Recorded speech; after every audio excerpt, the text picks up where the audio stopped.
সাংবাদিক বন্ধুগণ, আজকে যে বিষয়টি আমাদের আলোচনার বিষয়, আপনারা জানেন যে 16ই এপ্রিল আমাদের শীর্ষ নেতৃবৃন্দের বৈঠক ছিল।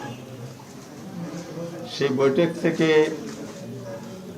যে কর্মসূচি ঘোষণা এসেছে, প্রথমে আমরা ঢাকা মহানগরীতে গণমিছিল করেছি 18 তারিখ এপ্রিল। 25 তারিখ ছিল সিটি কর্পোরেশনগুলোতে। আগামী 2 তারিখ সারা দেশে জেলাগুলোতে বিক্ষোভ গণমিছিল আছে। এর মধ্য দিয়ে এই পর্বের প্রোগ্রামের প্রায় শেষ দিকে 2 তারিখের মধ্যে দিয়ে শেষ হবে। একই শীর্ষ বৈঠকের ঘোষণা ছিল আমরা বাংলাদেশের 7টা বিভাগীয় শহরে পার্শ্ববর্তী জেলাগুলো সহ বিভাগীয় পর্যায়ের সমাবেশ করব। সেখানে শীর্ষ নেতৃবৃন্দ উপস্থিত থাকবেন, জাতির উদ্দেশ্যে বক্তব্য রাখবেন। আমাদের মূল যে দাবিটা আছে, গণভোটের গণরায় বাস্তবায়ন এবং জনদুর্ভোগ নিরসন, জ্বালানি সংকট নিরসন, দ্রব্যমূল্যের নিয়ন্ত্রণ এবং আইন শৃঙ্খলা পরিস্থিতির উন্নতি, চাঁদাবাজি, সন্ত্রাস, নৈরাজ্য বিভিন্ন জায়গায় হচ্ছে, দখলদারিত্ব হচ্ছে।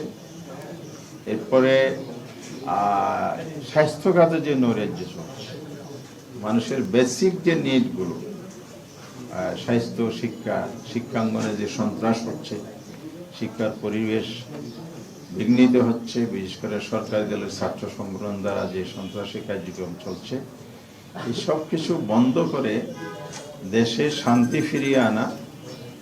আর শান্তি ফিরিয়ে আনতে হলে গণতন্ত্রের বিকাশ অপরিহার্য। কিন্তু সরকার সেদিকে না গিয়ে দলীয়করণ এত বেশি হচ্ছে, নিয়োগ বাণিজ্য, বদলি, পদোন্নতির ক্ষেত্রে একচাটিয়া দলের লোক নিয়োগ করা, স্থানীয় সরকার নির্বাচন না দিয়ে সেই শিডিউল অনুযায়ী আমরা এই যে দাবি গণভোটের রায় বাস্তবায়ন, সরকার শুরুতে যেই ন্যাক্কারজনক ঘটনাটা ঘটিয়েছে, মানুষের যে প্রদত্ত রায়, প্রায় 70% মানুষ রায়কে অবজ্ঞা করেছে, যেটার মধ্য দিয়ে মানুষ দায়িত্ব দিয়েছিল সরকারকে বা যারা রাজনৈতিক দল আছে তাদেরকে, তারা সংবিধান সংস্কার পরিষদের শপথ নেবে। যেহেতু একই দিনে সংসদ নির্বাচনের ভোট এবং সংবিধান সংস্কার পরিষদ গঠনের ভোট হয়েছে, সেটা শপথ নেবে। এরপরে পরিষদ গঠন হবে, অধিবেশন ডাকবে, পর্যায়ক্রমে 180 দিনের মধ্যে সকল সংস্কার প্রস্তাব, বিশেষ করে সাংবিধানিক সংস্কারের বিষয়গুলো বাস্তবায়ন করবে। সরকারি দল নির্বাচনের আগে সেই প্রতিশ্রুতি দিলেও, জনগণের কাছে প্রকাশ্যে ভোট চাইলেও, আবার টোটাল মেজরিটির যে তাদের সমর্থনের কথা তারা বলে, দাবি করে, তারা সেটার জোরে জনগণের এই মতকে উপেক্ষা করেছে। তারা শপথ নেয় নাই সংবিধান সংস্কারের সদস্য হিসেবে, এবং পরিষদ না ডেকে পার্লামেন্টে চলচাতুরি করে, বিশেষ করে ক্ষমতার জোর, টোটাল মেজরিটির জোর, এইসবকে কাজে লাগিয়ে তারা এখন সংবিধান সংশোধনের প্রস্তাব আনার জন্য প্রক্রিয়া শুরু করেছে। আমরা আজকের এই প্রেস ব্রিফিংয়ের মাধ্যমে, আপনাদের মাধ্যমে এটার নিন্দা জানাচ্ছি, প্রতিবাদ জানাচ্ছি, দেশবাসীকে সজাগ করছি। আপনাদের রায় নিয়ে যে সিনেমিনি খেলা হচ্ছে, এটার বিরুদ্ধে আরো জনমত শক্তিশালী করতে হবে, আমাদের আন্দোলনকে আরো বেগবান শক্তিশালী করতে হবে। এছাড়া জনগণের যেসব সমস্যা বলে আমরা বলেছি, সেগুলোর সমাধানেও জনগণকে সম্পৃক্ত করে আমরা নিয়মতান্ত্রিকভাবে রাজপথের আন্দোলন 11 দলীয় ঐক্যের মাধ্যমে আরো সুসংহত এবং জোরদার করতে চাই। সেই লক্ষ্যে আমরা 7টি বিভাগে ভিন্ন ভিন্ন তারিখে সমাবেশ করার সিদ্ধান্ত নিয়েছি, যা আজকে এখানে ঘোষণা হচ্ছে। প্রথম হচ্ছে আমরা মে মাসের 16 তারিখ থেকে শুরু করব। 2 তারিখ যেহেতু আমাদের জেলা পর্যন্ত প্রোগ্রাম আছে, তার সাথে আবার ইতিমধ্যে ঘোষিত বিভিন্ন জেলায়, জেলা শহরে সেমিনারের এই দাবিগুলোর উপর সেমিনারের কর্মসূচি চলমান আছে।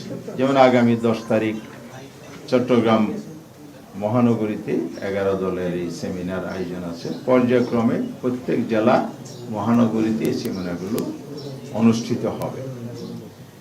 এই জন্য আমরা প্রতি মাসেই প্রোগ্রাম রেখেছি।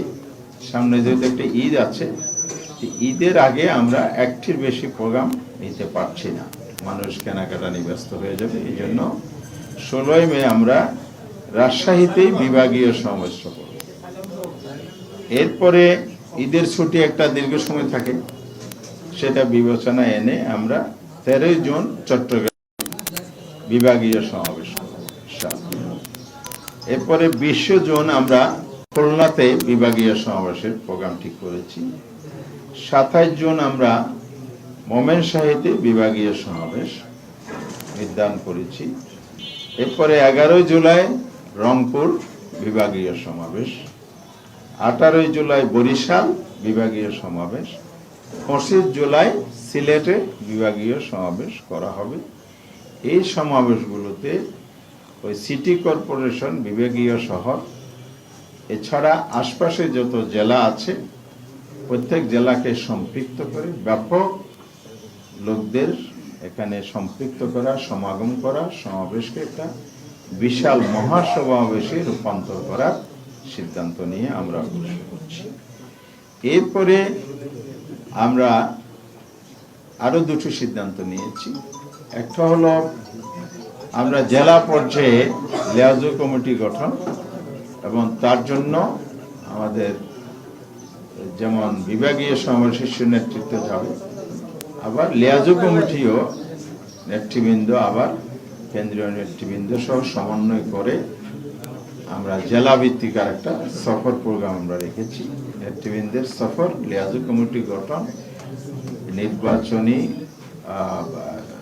মানে আন্দোলনের কার্যক্রমকে আরো শক্তিশালী করার জন্য মাঠ পর্যায়ে আরো পরিকল্পিত কাজ করার জন্য আমরা পদক্ষেপ নিয়েছি। তার সাথে প্রত্যেক জেলায় এবং মহানগরী, রাজধানী ঢাকা সহ বিভিন্ন পেশাজীবী আছে, সিভিল সোসাইটির প্রতিনিধি আছে, নাগরিক প্রতিনিধি আছে, তাদের সাথে আমরা মত বিনিময় প্রোগ্রাম রেখেছি।